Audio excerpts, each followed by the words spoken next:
അങ്ങനെ നന്ദുവും അനിയും കടൽ തീരത്ത് ഒത്തുചേർന്നിരിക്കുന്നു. അവരുടെ പ്രണയത്തിന് കാറ്റിന്റെയും കടലിന്റെയും സാക്ഷ്യം മാത്രം. എങ്കിലും നന്ദുവിന്റെ മനസ്സിൽ ഭയത്തിന്റെ കറുത്ത മേഘങ്ങൾ തങ്ങി നിന്നു. തങ്ങളുടെ ഈ കൂടിക്കാഴ്ച ആരെങ്കിലും കണ്ടാൽ അത് കുടുംബത്തിലുണ്ടായേക്കാവുന്ന പ്രശ്നങ്ങളെക്കുറിച്ചോർത്ത് അവർക്ക് അസ്വസ്ഥയായിരുന്നു. അനി അനി നമ്മൾ ഇങ്ങനെ കാണിക്കുന്നത് ഒട്ടും ശരിയല്ല. ആരെങ്കിലും പറഞ്ഞാൽ നന്ദുവിന്റെ ശബ്ദമിടറി. എന്നാൽ അനിക്ക് ഭയമുണ്ടായിരുന്നില്ല. ഉറച്ച വിശ്വാസത്തോടെ അവൻ പറഞ്ഞു, നന്ദു, ഒന്നുകിൽ ഇന്നാവാം അല്ലെങ്കിൽ നാളെ ആവാം. എന്തായാലും നിന്റെ കഴുത്തിൽ ഞാൻ താലി ചാർത്തും. പിന്നെ നിനക്ക് എന്തിനാ ഇങ്ങനെ വേവലാതി? എങ്കിലും സച്ചിയുടെ കാര്യത്തിൽ എന്ന പോലെ വീട്ടുകാരുടെ നിർബന്ധത്തിന് വഴങ്ങേണ്ടി വരുമോ എന്ന ഭയം നന്ദുവിനെ അലട്ടി.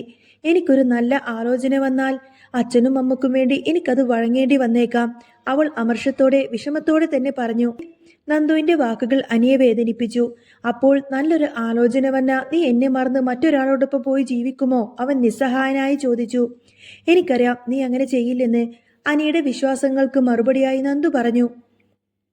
വീട്ടുകാർ എന്നെ നിർബന്ധിക്കുകയാണ്. എൻ്റെ അമ്മ, അവർ ആത്മഹത്യാശ്രമം വരെ നടത്തി. ആ സമയത്താണ് ഞാൻ സച്ചിയുടെ കാര്യത്തിൽ സമ്മതം മൂളിയത്. എനിക്കിഷ്ടമുണ്ടായിട്ടൊന്നുമല്ല.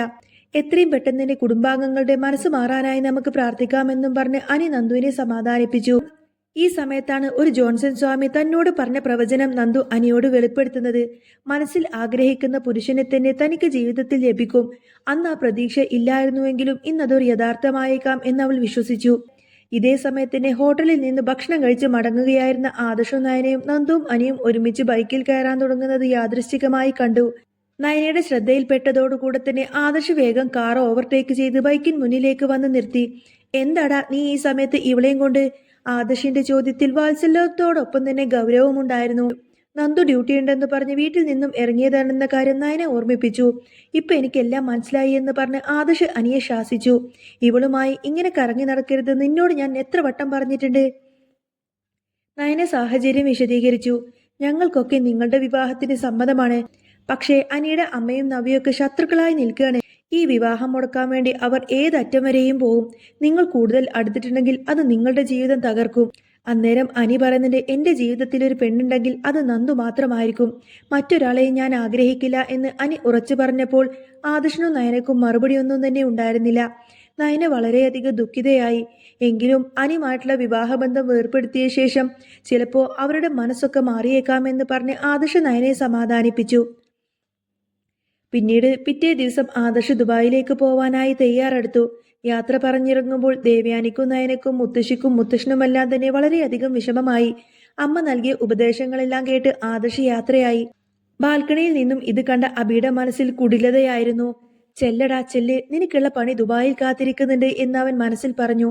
ഉടനെ തന്നെ ആദർശിന്റെ ജ്വല്ലറിക്ക് എതിരാളിയായ താനുമായി കാട്ടിക്കൂട്ടിയ വ്യക്തിയെക്കുറിച്ച് വിളിച്ച് അവൻ ഗൂഢാലോചന സ്ഥിരീകരിച്ചു. ആദർശ് പോയതിനു ശേഷം നവ്യ ചില കടുത്ത തീരുമാനങ്ങളോടെയാണ് വീട്ടിൽ നിന്നും ഇറങ്ങുന്നത്. മുൻപ് മുത്തശ്ശിയും മുത്തശ്ശനും വിലക്കിയ മോഡലിംഗ് സ്വപ്നം അവൾ വീണ്ടും പൊടി തട്ടിയെടുക്കുകയായിരുന്നു. അബിക്ക് ജോലിയില്ലാത്ത സാഹചര്യത്തിൽ കുടുംബത്തിന്റെ ചെലവ് താൻ നോക്കുമെന്ന് പറഞ്ഞ് അവൾ ജലജയെ കുഞ്ഞിനെ ഏൽപ്പിച്ചുപോയി. മോഡലിങ്ങിന് പോവാനുള്ള തീരുമാനം ജലജയ്ക്ക് സന്തോഷം നൽകി.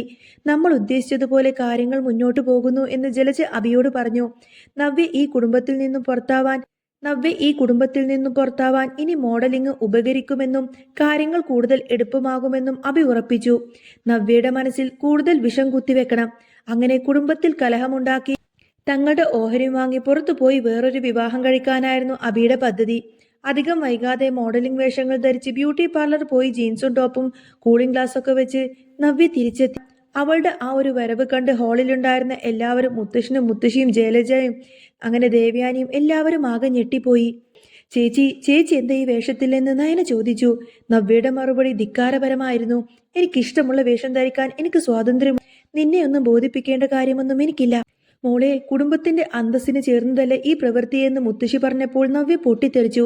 ഈ കുടുംബത്തിന്റെ അന്തസ്സോ? അതെവിടെയാണ് അന്തസ്സിരിക്കുന്നത്? ഞാൻ അഴിഞ്ഞാടാൻ പോയതൊന്നുമല്ല. എന്റെ അബിക്കൊരു ജോലിയില്ല. ഞങ്ങൾക്കും ജീവിക്കേണ്ടേ? എനിക്കറിയാവുന്ന ജോലി ഇതാണ്. ഞാൻ പണമുണ്ടാക്കാൻ പോകുന്നു, ദേവയാനി പറഞ്ഞു. ജീവിക്കാനായി ഇവിടെ പ്രത്യേകിച്ച് പൈസയൊന്നും കൊടുക്കേണ്ട കാര്യമില്ലല്ലോ. എല്ലാവരുടെയും കാര്യങ്ങളൊക്കെ ഞങ്ങൾ നോക്കുന്നില്ലേ? എങ്കിലും നവ്യ വഴങ്ങിയില്ല. അബിക്ക് മറ്റൊരു കമ്പനിയിൽ പോയി ജോലി ചെയ്താൽ അത് അനന്തപുരി കുടുംബത്തിന് നാണക്കേടാണ്. അതുകൊണ്ട് ഞാൻ ഏതായാലും മോഡലിങ്ങിന് പോവും. ഇന്നല്ലെങ്കിൽ നാളെ ഞാൻ പ്രശസ്തയാകും. അന്നേരം മുത്തശ്ശൻ പറയുന്നുണ്ട് അത് കുപ്രശസ്തിയായിരിക്കുമെന്ന് പറയും. തുടർന്ന് നവ്യ കുടുംബത്തെ ഒന്നടങ്കം കടന്നാക്രമിച്ചു. ഇവിടെ ചിലർ പുറത്ത് വലിയ നല്ല പിള്ള ചമഞ്ഞിട്ട് അകത്ത് എന്തൊക്കെയാണ് ഈ കാണിച്ചു കൂട്ടുന്നതെന്ന് ആർക്കറിയാം.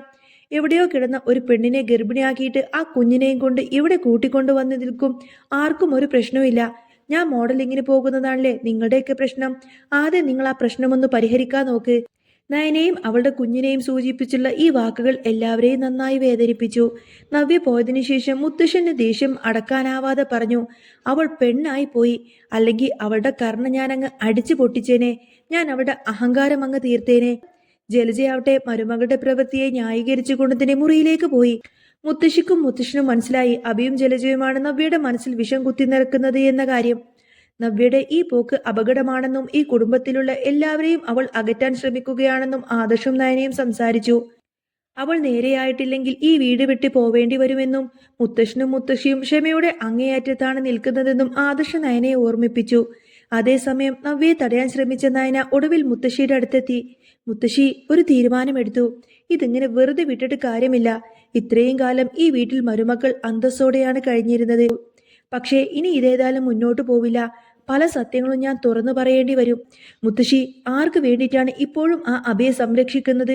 ഇനി അധിക നാളിത് മുന്നോട്ട് പോകില്ല, മുത്തശ്ശി പറഞ്ഞു. ഇതിനിടെ തന്നെ ആദർശിന് ദുബായിൽ വെച്ച് അപകടം സംഭവിക്കുന്നതായി നയന സ്വപ്നം കണ്ടു. പേടിച്ച് അവൾ ദേവയാനിയോട് കാര്യം പറയുകയും അമ്മയും മകനും ചേർന്ന് ക്ഷേത്രത്തിൽ പോയി ആദർശിന് വേണ്ടി പ്രത്യേക പൂജകൾ നടത്തുകയും ചെയ്തു. അഭിയും ഗുണ്ടകളും ചേർന്ന് ആദർശിനെ ഇല്ലാതാക്കാൻ വേണ്ടി പരമാവധി ശ്രമിച്ചുവെങ്കിലും നയനയുടെ പ്രാർത്ഥനയിൽ അതൊന്നും തന്നെ ഫലിച്ചില്ല. ആദർശ് ഒരു പരിക്കുമേൽക്കാതെ തിരികെ മടങ്ങിയെത്തി.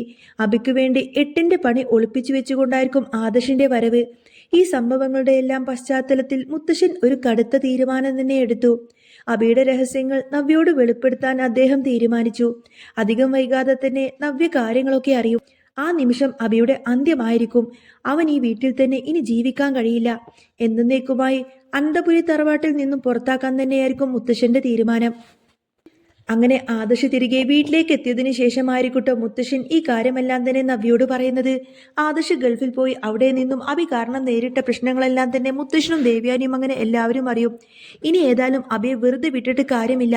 ഇതോടുകൂടെ തന്നെ അവന്റെ എല്ലാ അഹങ്കാരവും തീരണമെന്നൊക്കെ ചിന്തിച്ചുകൊണ്ട് എല്ലാ തെളിവോടും കൂടിയായിരിക്കും നവ്യക്ക് മുന്നിൽ അഭി ഒരു നീചനാണ് എന്നും അഭിയുടെ മുഖം മൂടിയെല്ലാം തന്നെ എല്ലാവരും ചേർന്നുകൊണ്ട് തന്നെ നവ്യക്ക് മുന്നിൽ വലിച്ചഴക്കുന്നത്. അപ്പോൾ ഇനി പത്തരമാറ്റിൽ വരാൻ പോകുന്നത് നല്ല സൂപ്പർ ത്രില്ലിംഗ് അടിപൊളി എപ്പിസോഡുകളാണ്. അപ്പോൾ നിങ്ങൾക്ക് ഈ ഒരു ചാനൽ ഇഷ്ടമാവുകയാണെങ്കിൽ സബ്സ്ക്രൈബ് ചെയ്യാനും സപ്പോർട്ട് ചെയ്യാനും മറക്കല്ലേ കേട്ടോ. നെക്സ്റ്റ് വീഡിയോ ആയിട്ട് ഉടനെ തന്നെ വരുന്നതായിരിക്കും.